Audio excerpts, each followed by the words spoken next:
तर बाप्पाच्या कृपेने आणखी चांगल्या गोष्टी होतील असं छगन भुजबळ म्हणालेत। बाप्पांमुळे दोन भावांचं मनोमिलन झालं असंही भुजबळ बोललेत। ठाकरे बंधूंवर छगन भुजबळ यांची ही प्रतिक्रिया समोर आली आहे। महाराष्ट्रात असे कितीतरी बंधू एकत्र आले असतील असं नारायण राणे यांनी देखील म्हटलंय। देवाकडे यायला मुहूर्त पाहत नाही असंही नारायण राणे म्हणाले।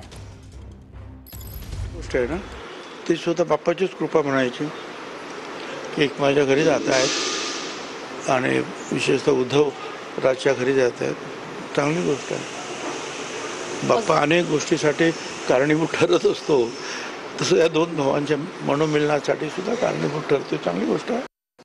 अरे अख्ख्या महाराष्ट्रात असे किती बंधू एकत्र येत असतील, ते आले म्हणजे काय? आम्ही आलो, आम्ही दरवर्षी येतो, त्याला मूर्त पाहत नाही देवाकडे यायला।